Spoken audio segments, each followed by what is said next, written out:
And before we begin, I'd just like to give an acknowledgement of our traditional lands. So at Royal Roads University, I'm tuning in from my home, which is on the same traditional lands of the Lekwungen peoples, the Songhees and Esquimalt First Nations, as our campus is located on as well. We're deeply grateful to live, learn, and work here, where the past, present, and future of Indigenous and non-Indigenous students, staff, and faculty come together. So thanks everybody for joining us today. All right, and I see so many folks are tuning in from different places. We have Cape Breton, Ottawa, Calgary, Grand Prairie, Alberta. Very cool. Thanks for being here, guys. We're, of course, here with Royal Roads University. My name is Ariana Kanjerski. I'm an education specialist here at Royal Roads. I'm so pleased to be joined by Dr. Mahmood Fayazi, who's the program head for disaster and emergency management. How are you, Mahmood? It's nice to see you. Thank you so much, Ariana. Thank you so much. I'm good. I'm well. I'm so excited to see all of these folk and prospect students. And thank you so much, Ariana, for organizing this session. Oh, my pleasure. Absolutely. I'm also pleased to be joined by some colleagues of mine. We have Andrea Boyce, who's an enrollment advisor. Hello, Andrea. It's going to be popping some helpful links into the chat as well. And of course, we're going to discover our disaster and emergency management programs here today. All right, so a quick agenda. I'll start us off with a brief overview of the Royal Roads experience. Mahmood's going to give us some program information about this programs. We'll do a little bit of information on admissions and how to apply. Then if you have any questions, like I said, feel free to pop them into the chat, but we will just wait until kind of the end of the program information to answer those and go through them. And we'll try to get to some maybe in the chat as we move along. All right, so if you have never seen our space before, I'd like to introduce you to the campus at Royal Roads. It's pretty majestic. We have a large variety of things on campus here. You'll see to the top left, that's a photo of Hatley Castle that is been featured in many, many movies. So things like X-Men and Deadpool have actually all been filmed there, which is pretty cool. We have a variety of gardens and green space too. So you'll see just to the right of that is a photo of our Japanese garden, and a variety of different trail space and gardens that we have. To the bottom left, we also have our Esquimalt Lagoon. That's a migratory bird sanctuary that we have here on campus. It's pretty cool. And then we also have been doing online and blended learning for, we used to say over 25 years, but it's almost close to 30 years now. So almost 30 years that we've been doing those different learning styles at Royal Roads too. All right, so I have some, almost said photos, statistics, that's not the same thing, that I'd like to share with you from a recent alumni survey that we conducted here at Royal Roads. So 93% of our alumni here say that RRU has positively influenced their personal and professional lives. 92% say that they felt supported by staff and faculty. 90% of our alumni say that we provided them with the tools and knowledge needed for a leadership role in the workplace. And 89% also say that RRU provided them with the tools and knowledge needed to be innovative in the workplace. So some pretty good statistics there. We're also one of 5 campuses, or institutions rather, in Canada that's certified as an Ashoka U Changemaker campus. So this is a designation that's an approach to education that prepares students as they address world problems, encourage others, and act for the good of all. All right, folks, so at this point, I will pass it off to my wonderful co-host Mahmood, who's going to take us through some program structure information. Thank you again, Ariana. Next slide, please. So as Ariana mentioned, my name is Mahmood Fayazi. I am the head of the program of disaster and emergency management here. I'm right now in my office on the campus of the Royal Roads University, and I'm very pleased to talk to you about this program and our program in general and the micro program that we are offering. As you see, the overview is that we are offering 2 major programs, Master of Arts in Disaster and Emergency Management, and at the same time, a shorter version of the program, which we call it Graduate Diploma, the Graduate Diploma of 1 year. So the detail is that if you're interested in pursuing your study and conducting and continue your study in the Master of Art in Disaster and Emergency Management, it takes about 2 years and a few months, 2 years plus, about 36 credits. For your information that you might be interested is that we have 2 different intakes of students. One intake of students is fully online. You don't need to come to the campus from your place of from your place everywhere in Canada or international, as I see that we have some international prospect students also with us. So the good news is that if you enroll in that program, the entire your education will be fully online and remote. And also at the same time, for the Canadian, mostly Canadian students from different provinces or even from the BC, we are offering blended version of the program. The blended version of the program is more than 90% of your time you are in your place of the comfort, from your home, online, remote, and only 2 weeks per year for 2 times. It means that 2 weeks, we call it on campus residency, 2 weeks of the campus residency of the first year, and again in the second year, 2 weeks, another 2 weeks, you will come to the campus. And when you come to the campus, is intensive learning from the morning to the afternoon, and it's an amazing experience that usually our students really appreciate that opportunity of the being on the campus and intensive learning. This happens also in the graduate diploma. If you are interested in the graduate diploma, the period of the time is shorter, is only 1 year. Half of the credits is only 18 credits. And again, we offer online and blended version of the graduate diploma at the same time. Next slide, please. Okay, this is a very quick view of program. When you start your education with us, we have some preparatory courses. This is an orientation course, 2 weeks or 3 weeks course, and also introduction to academic integrity. Just very preparatory, very introduction. And then after passing those 2-3 weeks of preparation, you start your required courses. The required courses at the beginning, we have 6 core courses starting from learning and understanding of foundation of the disaster emergency management, progressing with understanding facilitation, coordination, decision making in multi-stakeholder environment, and then after learning about the human dimension of disaster, again learning about foundation of research is a little bit of the research method, but the very simple and the easy way of the research method is general. And then the hazard and disaster risk management. And the last course is disaster response and sustainable recovery. Those students who choose graduate certificate, graduate diploma, they finish their study here after passing these 6 core courses. Those students who are interested and wanted to continue and enroll in the disaster emergency management master degree, they continue one more extra courses, which is disaster emergency management planning from policy to practice. And then after, they will move on in the 3 different graduate paths. Either thesis paths. If they choose the thesis path, they have to take a 1 more research method course, which is the advanced one. And then after, they will continue 1 year and their own individual research project. We have a course-based track option. If you choose course-based track, you will take 4 more courses. One is Advanced Professional Practice, Planning for Resilience in an Age of Uncertainty. And plus that one, you have the option of the 3 electives from our pool of elective courses. In the future slides, I will show you the list of the electives. And then after you will finish your study with a capstone course. It's a short paper. And after submitting your short paper, you will be graduate.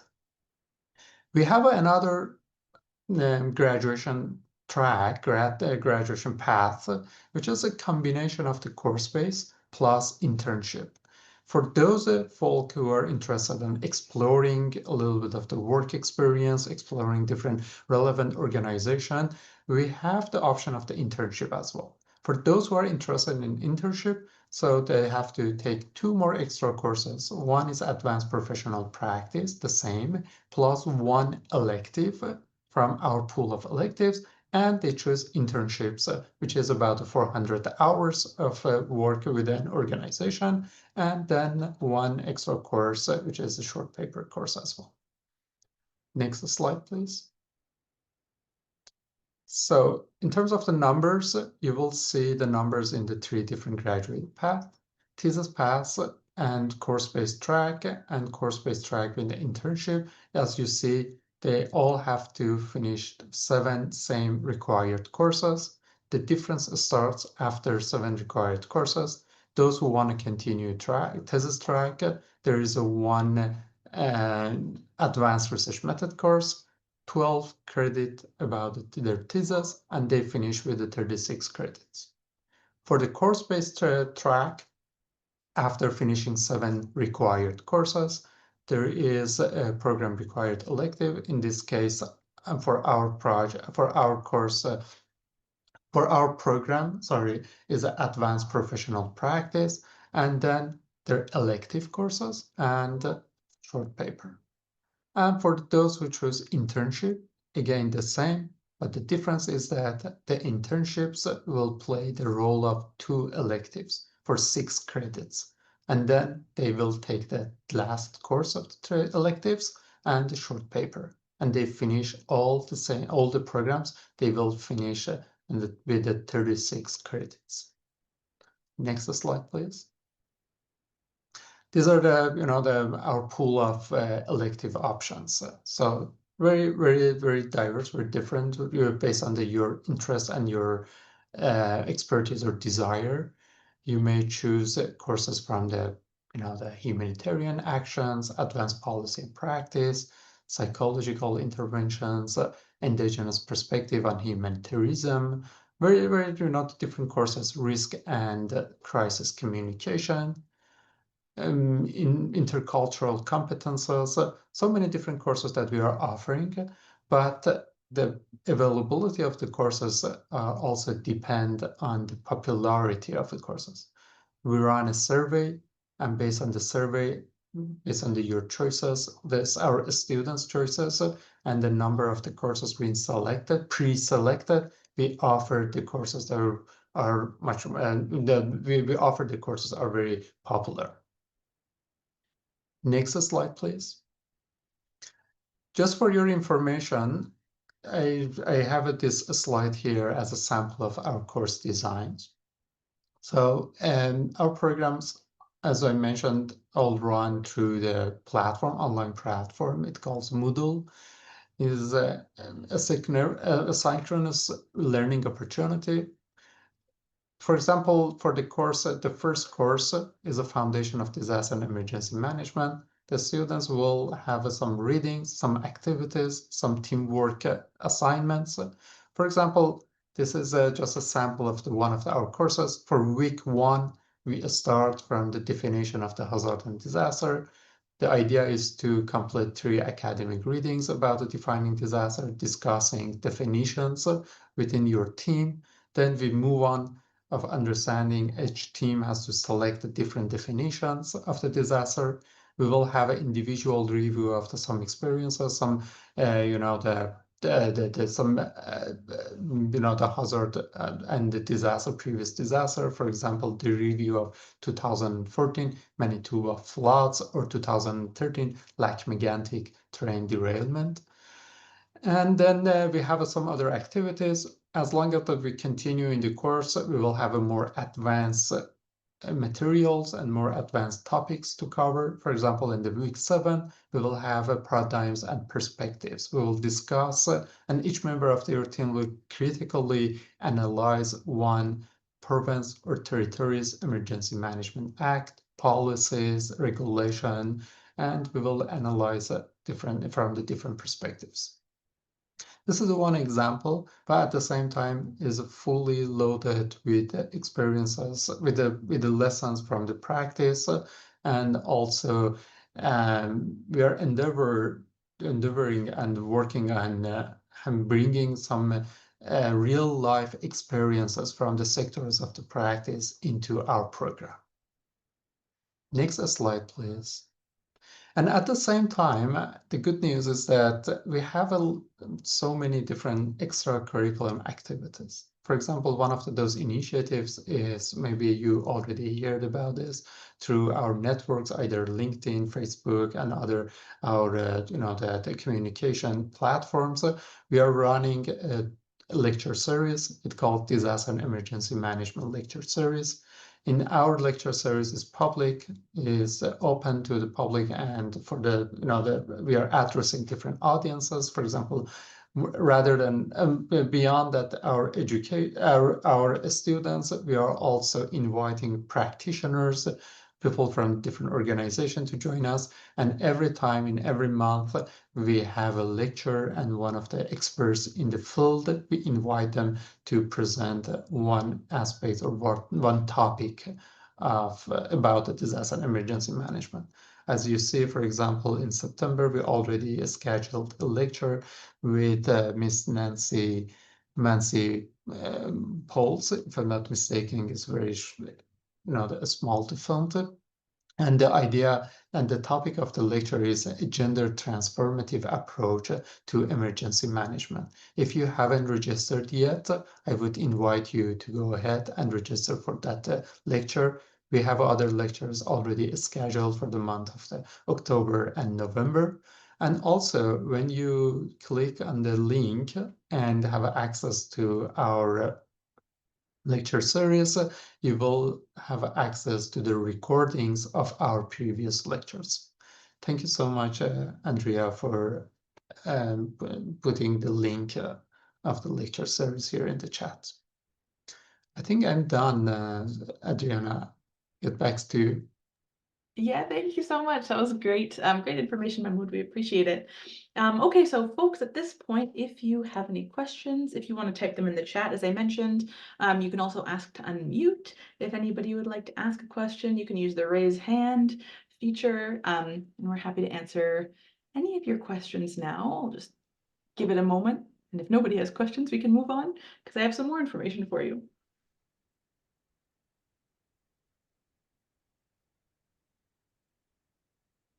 All right. Are there still spots available for the blended course that starts in November, Mahmood? I think so, yeah. Yeah, the answer is yes. The answer is yes. Perfect. What are the statistics on employment in the field?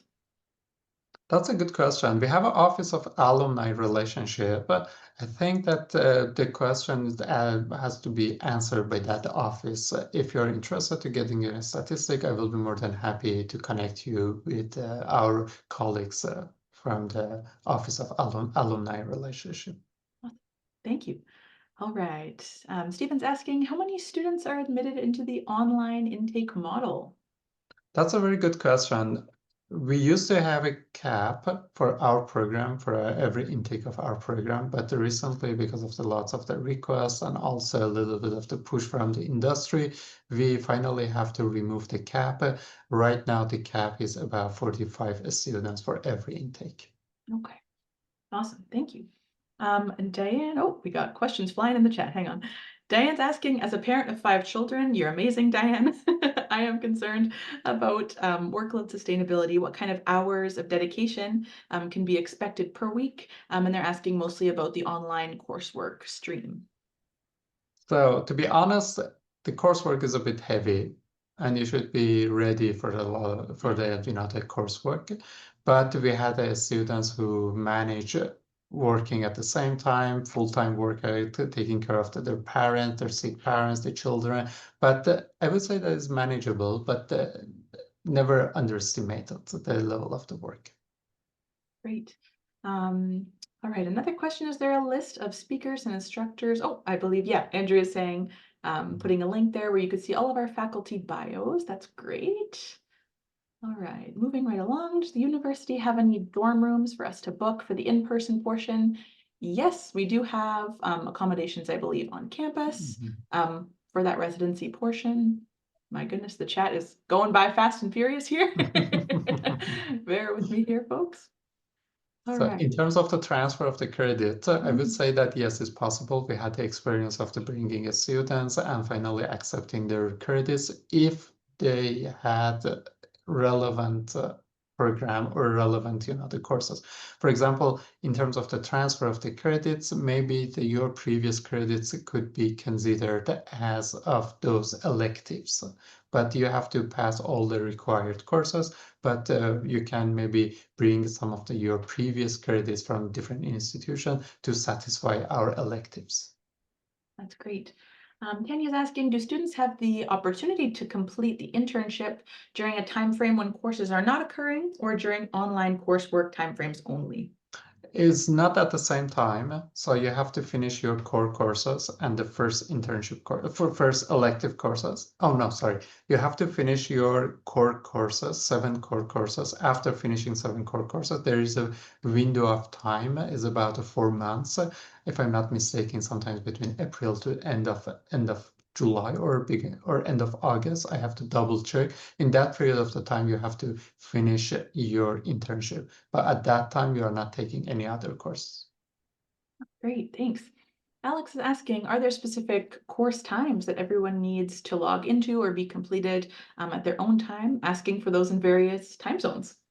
Yeah, that's a very good question. So no, there's no specific time that everyone needs to log into. So it's very asynchronous.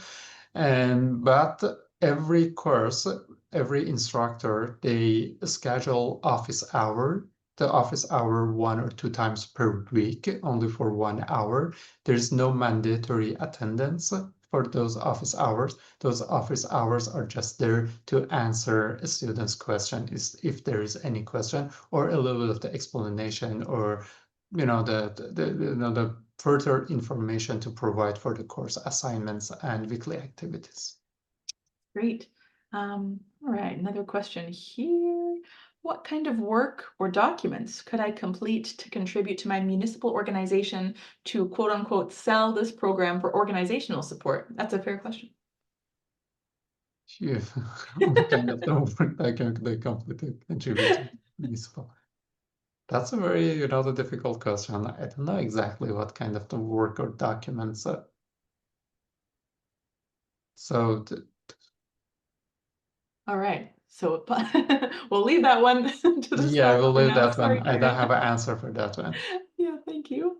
All right. Da, da, da. What types of backgrounds do previous students have? Oh, okay. That's a good question. So this program is really multidisciplinary program, and we have students from very different diverse program that join us. We had students from programming, we had students from I don't know, management, nursing, economics, urban planning, environment management, heritage. We have students from fire department, from nursing. This is a very diverse program, and everybody find their own interest in this program, and they find their own, I would say, that branch of expertise that they wanted to develop based on the disaster and emergency management. Yeah, very cool. Sorry, I skipped a question from before that, Farhad. I apologize. As internationally educated and professional in this field, do you suggest the diploma or the master's program? Okay, that's a very good question. I'm not in the position of suggesting either diploma or master program, but the good news is that we are very flexible. For example, if you enroll in the diploma program, then after, that during your education in the midterm, you said that, okay, no, I have an interest to continue. There is relatively a simple administration paperwork to submit your request and continue for the master degree. And at the same time, also, if you are registered and enrolled for the master degree, it's also relatively easy to say that, no, I'm done with 1 year. I wanted to switch my master degree to a graduate diploma. Yeah, that's great. Thanks. And thank you to Andrea. I know you're answering some of the questions in the chat. I see a situation from Jason. I'd just like to also mention, folks, if you do have like a specific situation to yourself and you want to chat more, Andrea's awesome. There, and all of our enrollment advisors are. You can also chat with them just to see, like, I'm in this situation and is this right for me? They're happy to meet one-on-one with you as well. I'm Mhm. getting lost in the chat again. Just gonna try to find my place. So many good questions here. Thanks, Andrea, for answering. I have some courses taken from JIBC, the Justice Institute. Could they be considered as credit? Again, I think it's possible. Mahmood, I don't know. Yes, yes, it's Perfect. possible. So Great. the question is from Jason. I just completed my bachelor degree and I'm waiting for the confirmation from BCIT. Do I need that bachelor degree to apply to the program. We have different kind of the application. One application, one of our criteria for the application admission is to have a bachelor degree. And it's fair to mention that, okay, to that, when you are submitting your application, mention that, okay, you're expecting to receiving your diploma or your, the degree at that time. That's totally fine. But for those who don't have a bachelor degree, we have a flexible admission as well, the flexible admission. So I think that my colleagues from the admission department will give you the details, but there is equivalent of the certain work experience that satisfy, the bachelor degree. And also it needs to have a certain years of managerial or directory experience. Awesome, thank you. And yes, I see next one here. Martin, what is the balance in the faculty between those who have been EM practitioners and academics? That's a very good question. Our university is very unique. Is not like the conventional traditional universities with the core faculty members. Our university is mostly based on the practitioners with the experience in the academia who come and teach different courses. For example, in our program, we have two core faculty members, and the rest of the faculty members, there are associate faculties. It means that there are people from the practice with the knowledge and expertise in academia, and we invited them to come and teach different courses. So it means that those associate faculties, they bring a knowledge from practice into the program. Awesome, thank you. And I see a question from Amanda. How does this without a BA, that you allow students without a BA but lived experience to apply? We're going to talk a little bit about flexible admissions in just a second. So I will leave that for now, just because I will get to that in a moment. All right. And is there the ability to do coursework on a part-time schedule or reduce course load for those with disability accommodations? That's a good question. For the disability accommodations, yes, we have an office of the university. They usually provide some kind of the accommodation for the students who need those assistance. So I encourage the students to approach the office, and maybe my colleagues Adriana or Andrea, maybe you can help students to get access to the link. And also, I would say that regarding the coursework, there are kind of the flexibility, but to be honest, as the most of the workload is team-based, it's not individual-based. When it's a team-based, it's only, they're depending on the arrangement with the other team members, how you wanted to arrange different workloads in terms of the timing or load of the work with your team members. That's great. Okay. All right. So I think, except for, one more question from Bruce. I have a BCom and a PMP from RRU. Do I understand that I can get credit for that particular course within this program? I think so. Yeah. I don't see any restriction about that. But again, as of our students in disaster emergency management, you are required to finish our 7 core courses, and any of the other courses, for example, for the electives, you may to provide your other degrees from RRU or other university to satisfy the need for our electives. That's great. Okay. I think we've answered, there's some wonderful conversation going on in the chat. I think we've answered everything at this time from the chat. So I'm going to go ahead and move us along to how to apply, just because there will be some more information for you here. If you are thinking of applying, it looks like many folks are, which is the best news. Fantastic. So at Royal Roads, we have a couple of different methods of admission, as you probably have seen. We have our standard admission and our flexible admission. So we'll just touch real quickly on both. So for standard admission, if you're coming into this program and you have a 4-year or comparable undergraduate degree in a relevant and related field, there's an asterisk on that, of course, more details on our website, with a minimum GPA of a B+, from a recognized post-secondary institution. You'll see the asterisks that relevant and related fields are defined by each program based on disciplinary or professional practices. And then we'll talk a little bit more about how you can address that in your personal statement later on.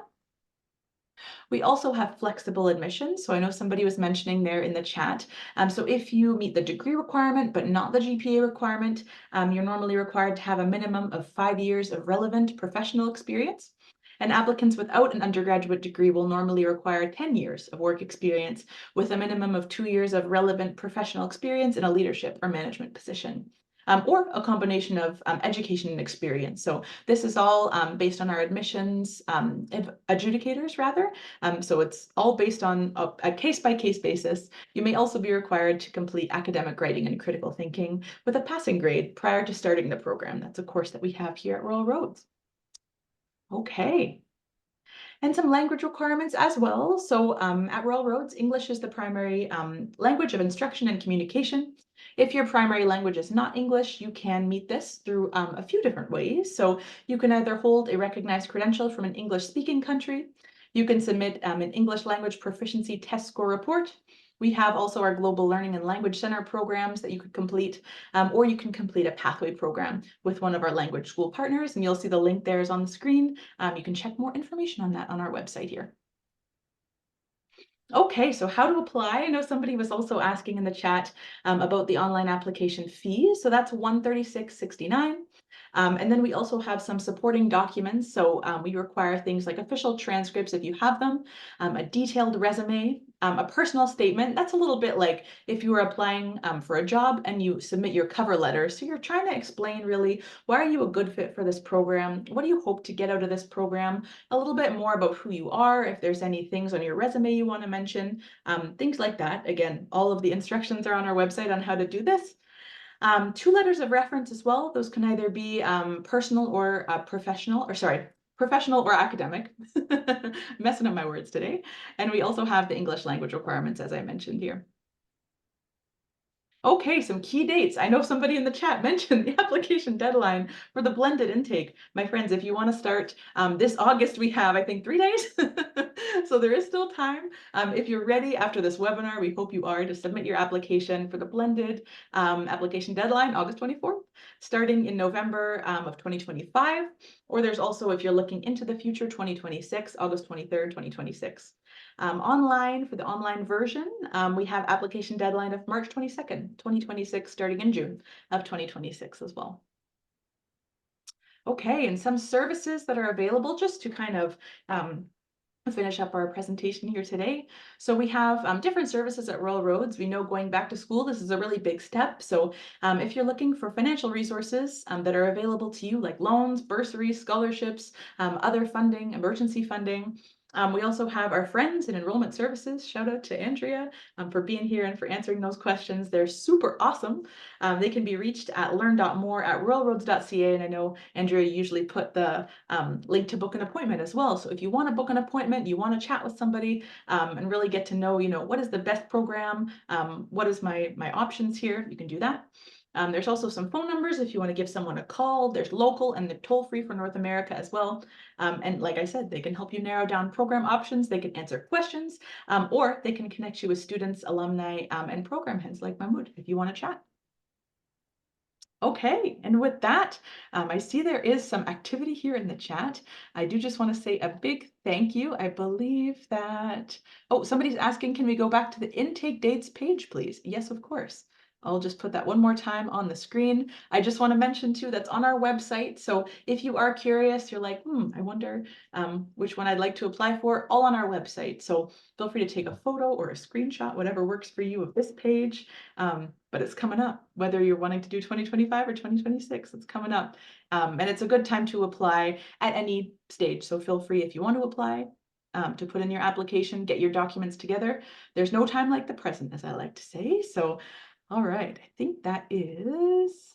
And Ariana, I guess it's good to re-mention again that, okay, yeah, it's good to re-mention again that the session is recorded and the recordings is going to be available because I believe that, we gave lots of the information to our, the audience, and, the time goes so fast. if they wanted to again get back to the recording and listen it again. So could you please let them know where the recording is going to be available and how they can have access to the recording? Yeah, it'll be super easy. Everybody who registers, folks, will get an email to your inbox. So whatever email you registered from, then we'll be sending the recording via email. You'll see it in that email. So be sure to look out for an email from Rural Roads. Yeah, so it should be nice and easy. And then if you have any questions, again, like Andrea's putting in the chat, you can book an advising session, and we'll include those links in our follow-up email just so you have access to all those things. Somebody's asking, I see, for the enrollment number. If you do want to give them a call, there's the phone number. Or again, email is learn.more@ruralroads.ca as well. All right.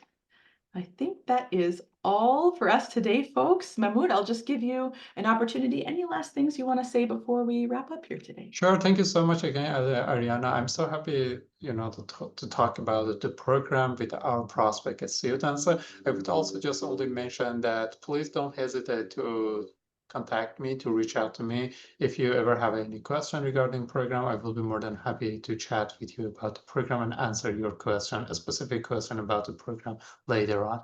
You will have access to my email address by, going to our website and on the staff bottom, clicking on the staff bottom, you will find my name, and by clicking my name, you will have access to my email address. Please do so. I will be more than happy and delighted to talk to you about our program. That's wonderful. Thank you so much, Mahmood, for your time. And again, thank you to my colleagues, Andrea, Karen, Andrew in the chat as well. Thank you so much. And we hope, folks, that we'll see you in a session next time and hopefully in the program soon. See you later, Hopefully. everybody. Thank you so much, Ariana, and the Thank rest of you. the team.